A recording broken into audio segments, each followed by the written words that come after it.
Olá, rapaziada, moçada, tudo certo com vocês? Bora para mais uma aula, mais um vídeo de química e vamos falar de misturas.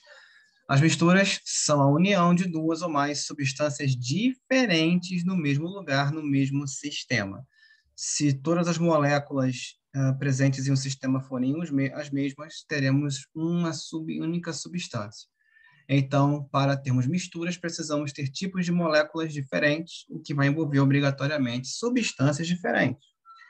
E nós temos dois tipos de materiais para falar de misturas: disperso e dispersante. Disperso é a substância que será espalhada ou dissolvida, e isso disperso. E o dispersante será a substância que vai ser utilizada para espalhar ou dissolver o disperso. Geralmente, o disperso está em menor quantidade que o dispersante. Um exemplo bem clássico disso é o famoso água com sal, por exemplo. O sal, ele pode ser dissolvido na água, e quando isso acontece, o sal ele se espalha por toda a água. Ou seja, o sal ele está em menor quantidade e ele vai se misturar, ele vai se dissolver, ele vai se dispersar na água. E a água é a ferramenta utilizada para isso, substância utilizada para isso.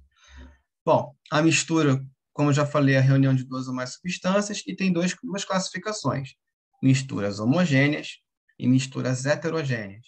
As homogêneas só têm uma única fase e as heterogêneas têm duas ou mais fases, tá certo?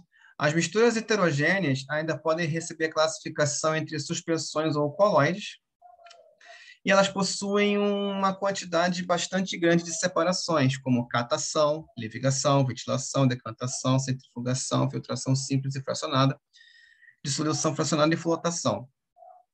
E nas misturas homogêneas, nós temos a fusão fracionada, sublimação fracionada, cristalização fracionada, destilação simples e destilação fracionada. De uma linha bem geral, nesse resumo aqui, a gente pode dizer que os processos de separação das misturas heterogêneas, em geral, são mecânicos. E os processos das misturas homogêneas, para separar, são processos que dependem bastante da diferença de temperatura de ebulição em particular. Bom, falei de fases, vamos falar um pouco sobre elas.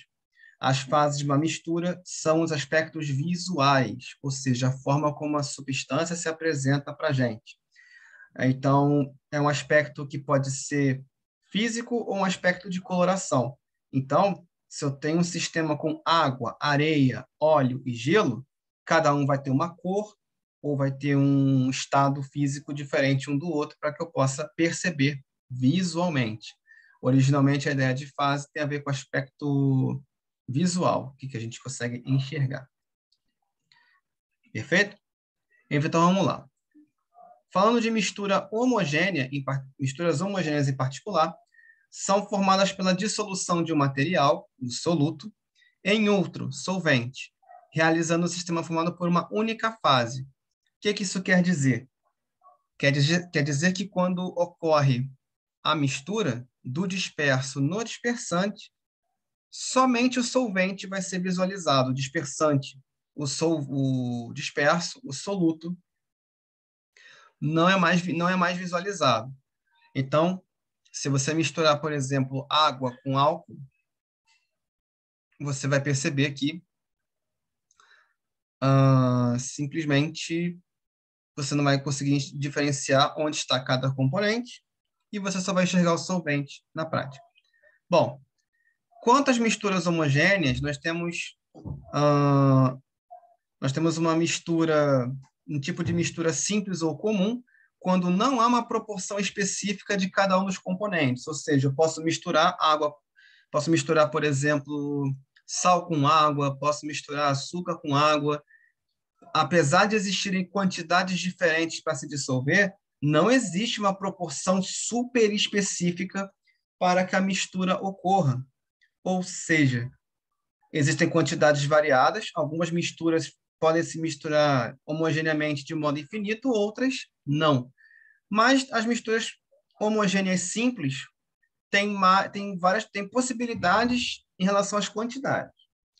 Agora, quando ela precisa de uma proporção específica, uma porcentagem específica, ou seja, aquela mistura homogênea só ocorre com dada porcentagem, aí nós temos dois tipos de classificação: mistura eutética e mistura azeotrópica. A mistura eutética é uma mistura homogênea que possui apenas componentes do estado sólido, ou seja, uma mistura de sólidos, apresentando uma proporção, uma porcentagem específica de cada um.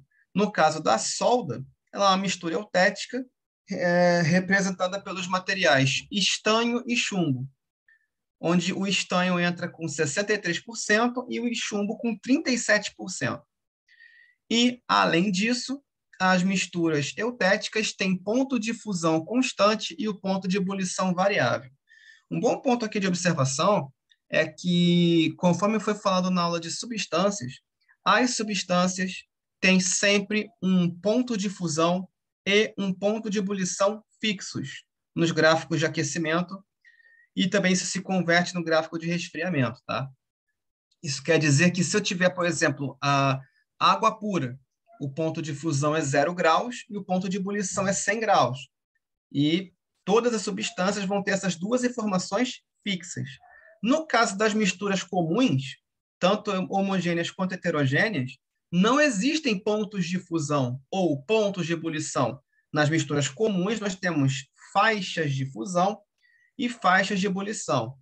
Em português um pouco mais claro, significa que quando uma mistura estiver evaporando, por exemplo, ou derretendo, essa mistura continua aumentando ou diminuindo, né, de temperatura, se for o caso. Então, nas misturas comuns, enquanto ocorre um processo de mudança de fase, as temperaturas continuam mudando, caso que não aconteça nas substâncias puras. Porém, na mistura eutética, além de ter componentes no estado sólido e uma porcentagem específica para que essa mistura ocorra, essa mistura eutética ela tem como propriedade especial ter ponto de fusão constante, ou seja, derreter a uma determinada temperatura sem mudar essa mesma temperatura. Só que, como uma mistura, o ponto de ebulição vai continuar variável, até porque só a substância pura tem o ponto de fusão e o ponto de ebulição constante. Então, no caso das misturas especiais, apenas uma dessas informações será fixa. No caso da mistura azeotrópica, ela é uma mistura que só tem componentes no estado líquido, também tem uma proporção específica, especial para cada mistura azeotrópica, e ela, no caso, o exemplo de mistura azeotrópica, não eutética, né, como está no texto, e ela possui álcool e água em proporções específicas, 96% e 4%. Então, álcool 96, essa mistura específica, 96% e 4%. Álcool 70, 70 de álcool, 30 de água, e assim por diante. Então, além de uma mistura azeotrópica, ela ter porcentagem definida, proporção definida, elas possuem ponto de fusão variável e ponto de ebulição constante. Então, a mistura eutética trabalha só com sólidos e a azeotrópica só com líquidos. O que elas têm de igual, as proporções de cada mistura são específicas, especiais. E a mistura eutética tem como capacidade especial a manutenção do ponto de fusão, e a eutética tem o ponto de fusão fixo e a azeotrópica tem o ponto de ebulição fixo. Perfeito. Então, vamos lá. E nas misturas homogêneas, e agora nas misturas heterogêneas, a gente já sabe que tem duas ou mais fases, e isso acontece porque os materiais eles se dissolvem com muita dificuldade um no outro. Ou seja, a tendência de uma mistura heterogênea é que a gente simplesmente consiga observar os componentes com mais tranquilidade, visto que o disperso ele não desaparece no dispersante, ele fica acima ou abaixo dele. Bom, outra coisa, nem sempre dá para visualizar a olho nu as fases de uma mistura heterogênea. Isso porque o disperso ele tem tamanhos para que possa ser observado. Então, no caso da mistura homogênea, o disperso ele acaba ficando com um tamanho tão pequeno, mas tão pequeno que nem no microscópio dá para ser observado. Então, esse tamanho é medido em angstrom. E a mistura homogênea tem um tamanho menor de que 10 angstroms. Lembrando que um angstrom é um décimo de nanômetro. E o nanômetro é bem menor que o metro, é cerca de 1 bilhão de vezes menor. Então, estamos falando de medidas muito pequenas. Isso nas misturas homogêneas. Nas heterogêneas, nós temos o critério da observação, tem que ter 2 ou mais fases, só que quando eu tenho um tamanho bem grande do disperso, eu consigo observar a olho nu. Quando o tamanho é muito pequeno, só com equipamentos, no caso, microscópio. Bom, e aí, no caso, eu tenho 2 tipos de classificação para mistura heterogênea, uma suspensão ou um coloide. No caso da suspensão, são as misturas heterogêneas que a gente conhece há mais tempo, ou mistura heterogênea comum ou grosseira. Ou seja, a gente consegue visualizar a olho nu tudo o que vai acontecer. No caso, por exemplo, de água com areia, ela é uma suspensão. Ou seja, eu consigo enxergar onde está a água, consigo enxergar onde está a areia. Beleza?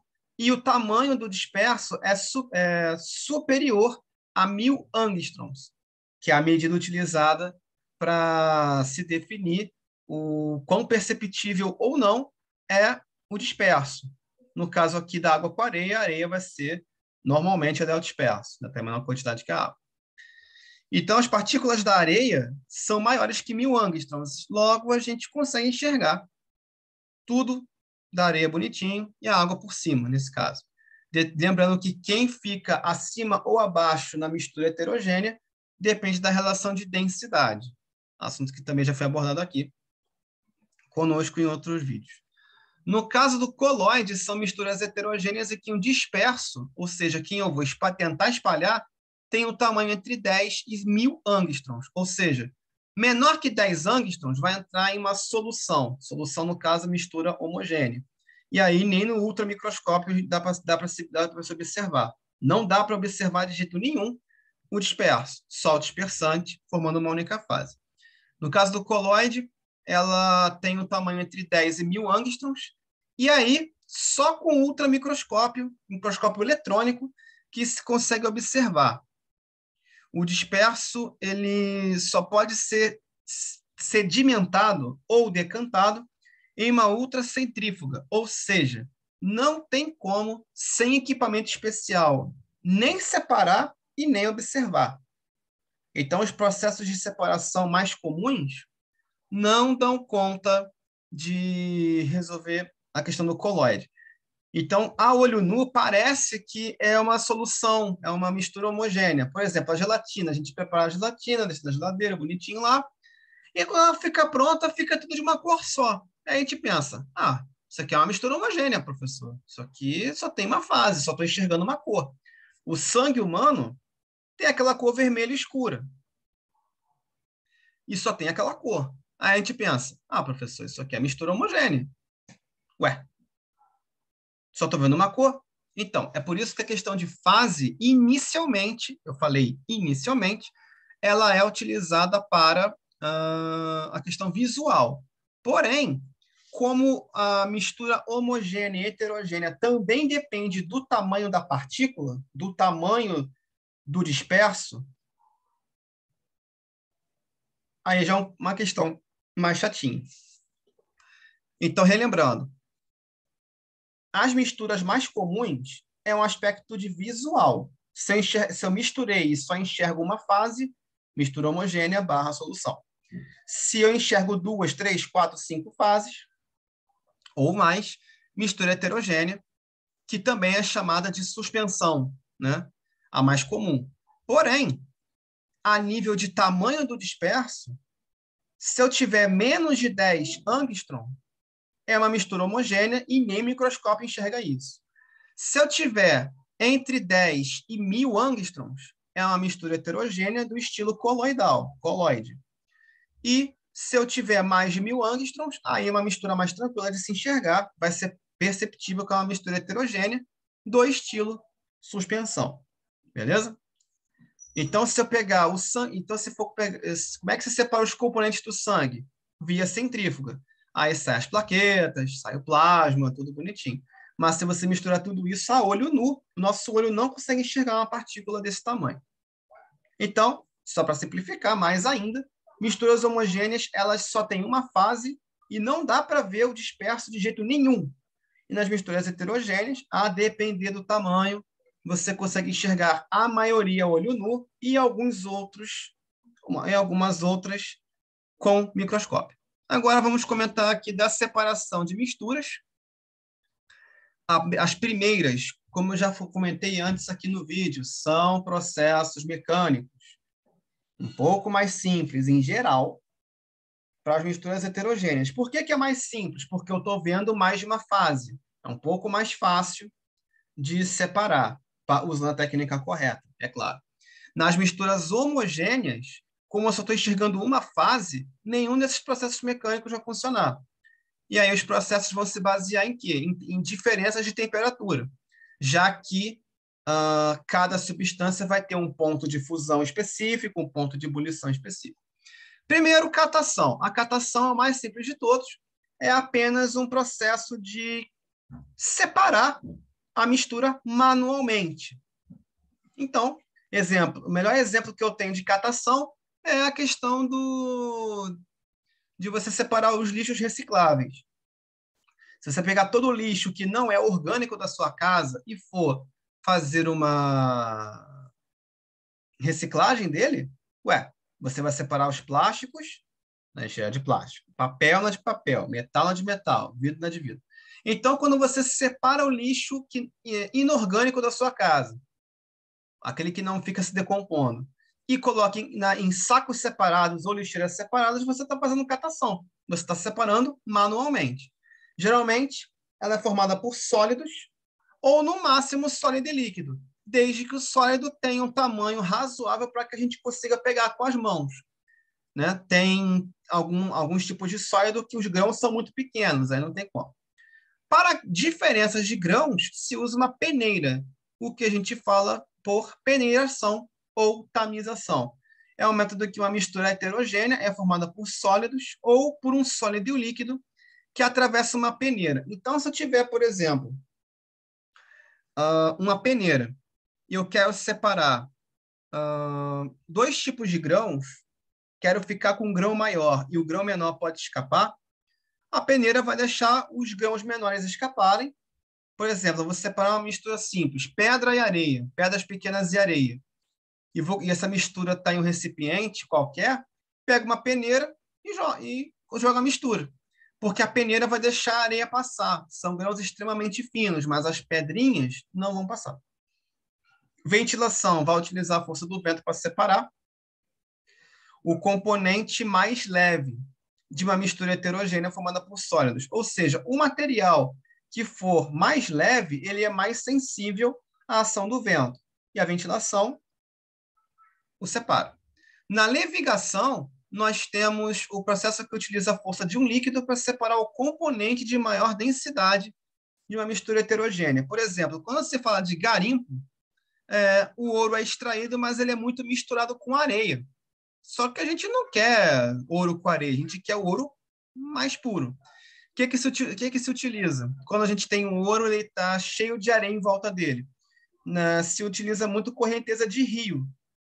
Ou seja, a força do líquido ou a força da correnteza é para poder limpar na prática essa mistura. Então, a força da correnteza leva aquilo que a gente não quer e deixa conosco o que a gente deseja. No caso, nesse exemplo, o ouro. Na flotação, nós temos um processo de separação que se baseia em densidade. Por exemplo, se eu tiver serragem com areia, a serragem é um sólido, a areia é outro. Só que as partículas da areia são muito pequenas e a serragem também é muito difícil de fazer catação. Então, se eu tiver isso tudo misturado, eu vou ter uma dificuldade muito grande para separar. Até na peneira é difícil. São ambas partículas pequenas. Aí, do que a gente faz? A gente utiliza um líquido onde a serragem e a areia tenham comportamentos diferentes em relação à densidade. Se eu utilizar água, por exemplo, a serragem ela é menos densa que a água. Então, ela vai flutuar, vai ficar por cima. E a areia, ela é mais densa que a água. Então, a areia ficará por baixo. Dessa forma, eu vou ter uma mistura de serragem, água e areia, uma mistura trifásica. E aí, o que vai acontecer? Quando a gente fizer a separação, bom, com a peneiração dá para tentar separar a serragem e com a areia dá para fazer por filtração. Já vou comentar da filtração mais adiante, tá? Mas, Eudes, mas aí a peneiração já poderia ter sido utilizada desde o início? Possivelmente. Mas, para separar com mais precisão, já que os grãos de areia eles grudam em superfícies com facilidade, ou seja, se eu utilizo a peneiração, a areia ela vai escorrer a maioria, mas ainda vou ter grãos de areia junto da serragem. Com essa flotação, a tendência é que a separação seja bem mais precisa. Ou seja, se utiliza um líquido como um separador inicial e depois se utilizam outros processos de separação para poder separar, no caso, peneiração e filtração. A separação magnética é bem mais tranquila, basta utilizar um ímã para separar o componente metálico de uma mistura, em particular ferromagnético. Ou seja, materiais baseados em ferro e cobalto, principalmente, são bem sensíveis à ação dos ímãs e basta colocar um ímã por cima e vai embora. Decantação é um método que utiliza uma diferença de densidade e ausência de solubilidade para separar os componentes de uma mistura heterogênea formada por líquidos ou sólido e líquido. Por exemplo, água com óleo, elas têm densidades diferentes e não se dissolvem uma na outra. E o óleo fica por cima da água. O que a gente espera? Não importa a ordem que você coloque no recipiente, o óleo ficará por cima da água por ser menos denso. E aí o que vai acontecer? Simplesmente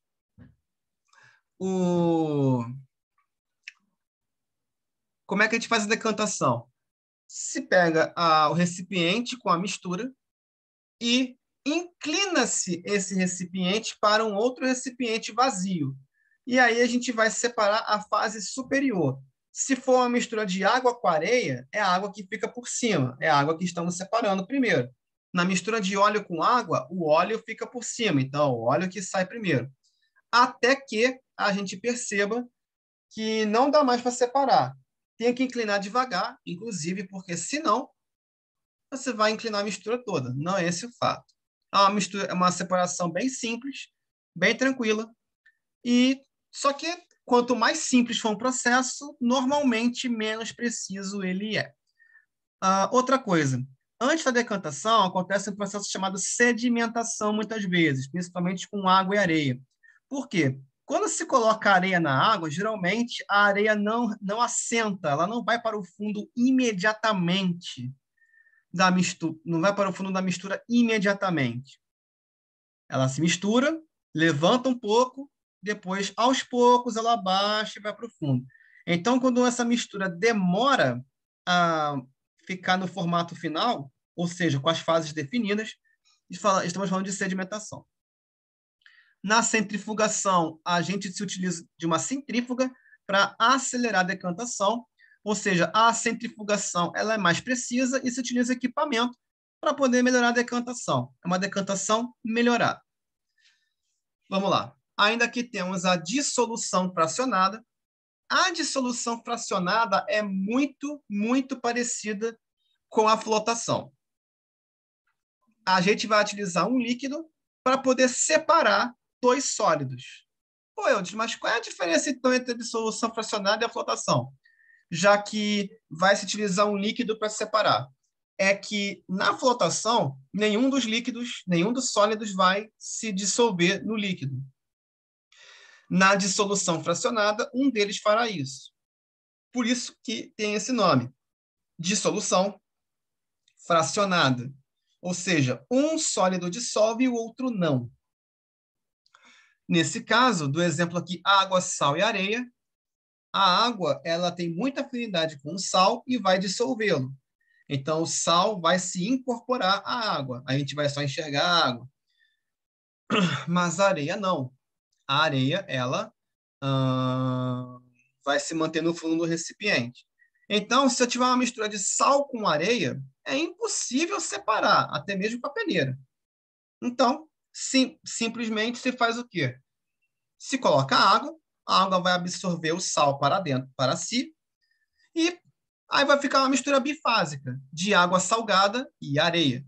E para finalizar a separação, é necessário fazer filtração para separar a areia da água salgada e na água salgada se utiliza destilação simples. Ou seja, tanto na dissolução fracionada quanto na flotação, ao se utilizar a água como intermediário, a água começa a separação. E para finalizar, são necessários sempre mais dois processos. Nos dois casos, a filtração é um processo comum aos dois. Falando de filtração, nós temos filtração simples e filtração a vácuo. A filtração simples nada mais é o processo que a gente vai pegar uma mistura heterogênea, onde um dos dois é só um componente sólido e o outro é líquido, e a gente utiliza um papel de filtro para separar os dois componentes. Então, por exemplo, se eu pegar um papel de filtro para separar uma mistura de água com areia, claro que tem que ser uma quantidade de papel, um filtro grande bastante para comportar o sólido que a gente quer separar. Mas, no caso, o filtro ele sempre vai segurar o sólido. E o líquido vai passar por ele tranquilamente, como se nada tivesse acontecendo. O papel de filtro ele só serve para segurar o componente sólido. É por isso que a filtração é importante para tirar a areia da água, por exemplo.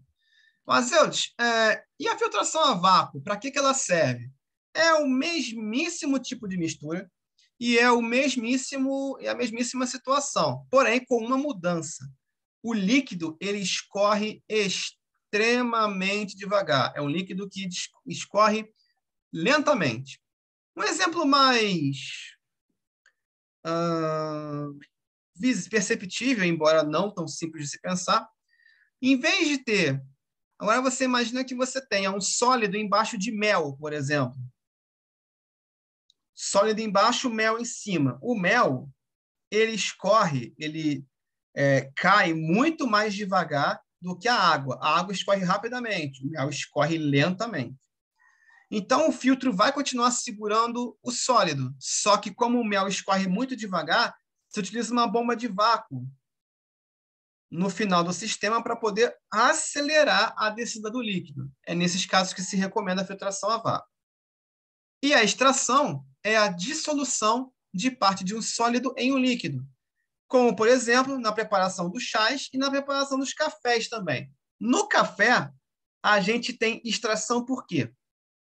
Esquenta a água, né? Bonitinho, água ferveu, coloca o pó de café no filtro de papel.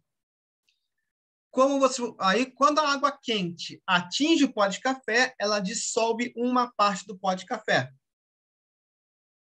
Extração é isso. É você dissolver uma parte de um sólido em um líquido.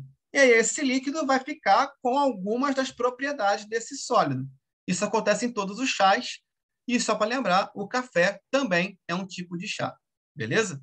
Eudes, mas e a parte que não dissolveu? Bom, aí a parte que não dissolveu vai ficar retida no papel de filtro. Então, no caso do café, ainda podemos falar que ocorreu uma espécie de filtração simples, porque a parte líquida passou por completo e a parte sólida ficou. Lembrando que na extração, apenas uma parte do líquido é dissolvido. O líquido não se dissolve por completo.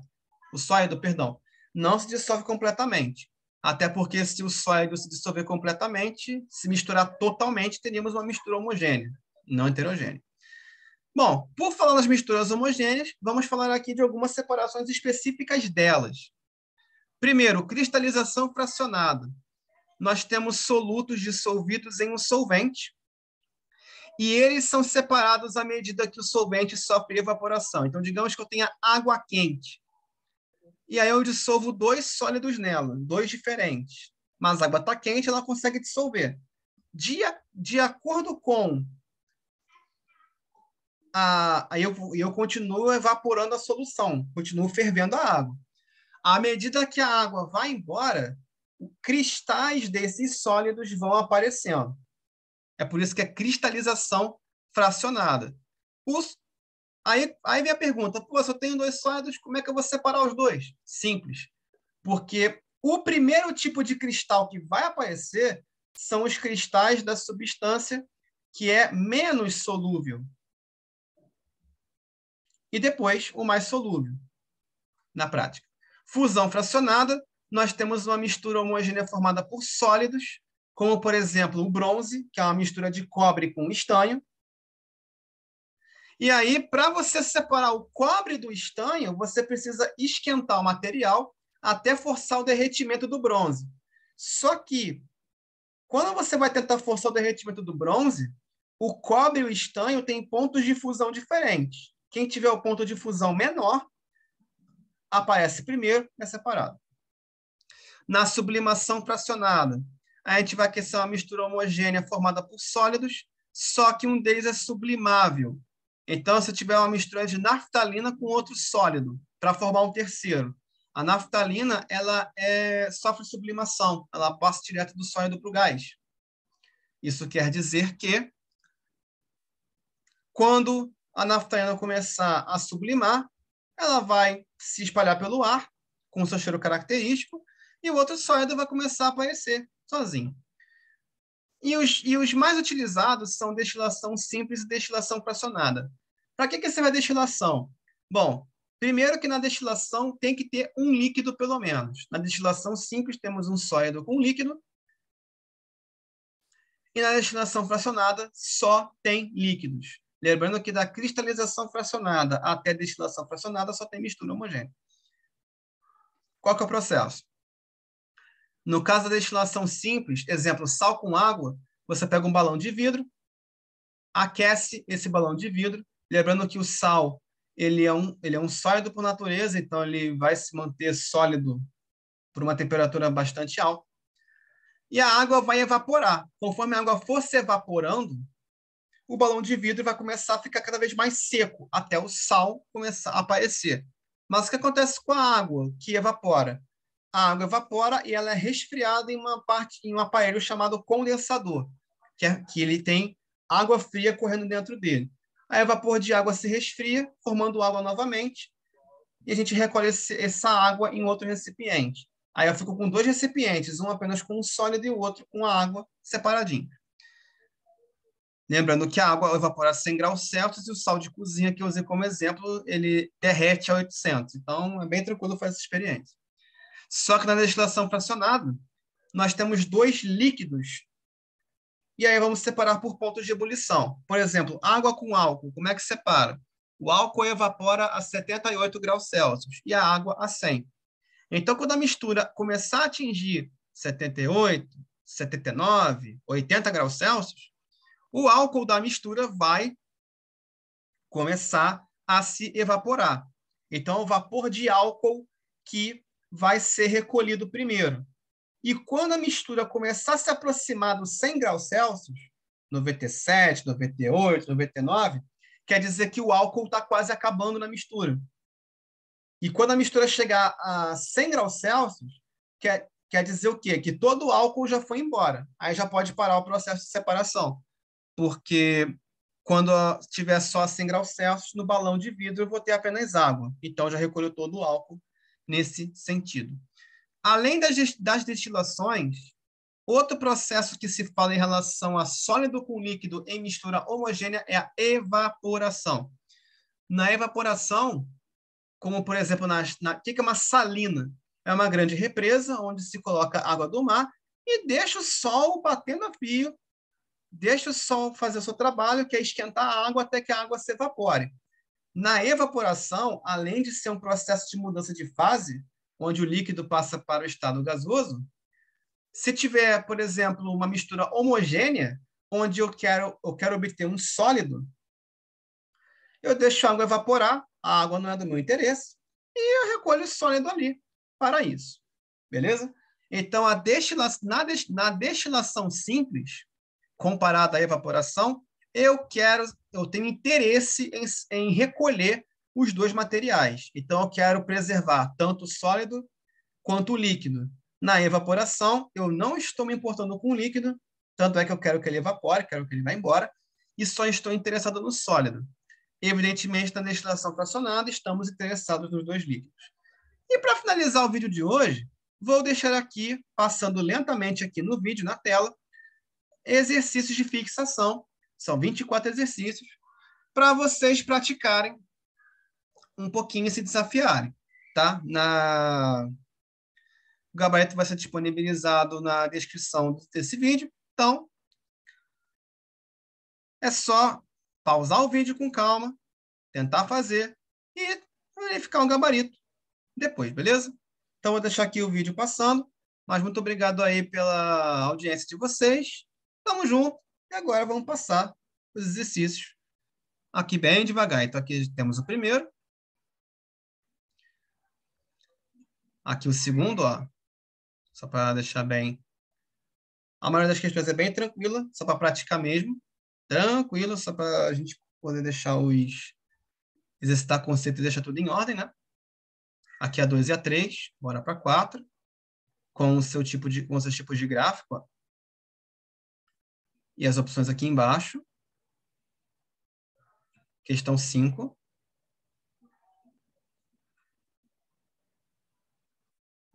Aqui, ó, 5, 6 e 7. Para dar uma olhadinha. Lembrando, só pausar o vídeo com calma e tentar fazer.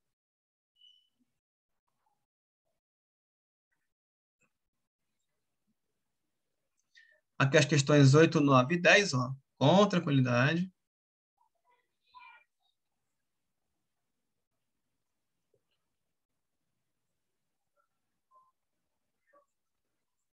Onze e 12. A maioria é de múltipla escolha, mas vai ter algumas com certo e errado, né? Para dar uma olhada. Aqui no caso da 12, o complemento, ó, com as opções. Na 13, aqui temos um diagrama para poder separar para poder identificar os processos de separação. Um adendo. Na questão 13, tem de A até G. Na maioria das de múltipla escolha, apenas uma estará correta por definição. Mas nessa 13 especificamente, tá? Um adendo, mais de uma delas estará correta. Então é possível que tenha 2, 3, 4, enfim. Tem mais de uma resposta certa aqui, ok? Só para avaliar. Na 14.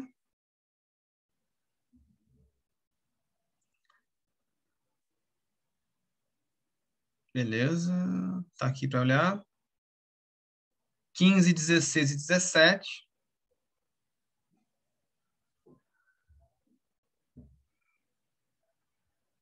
18.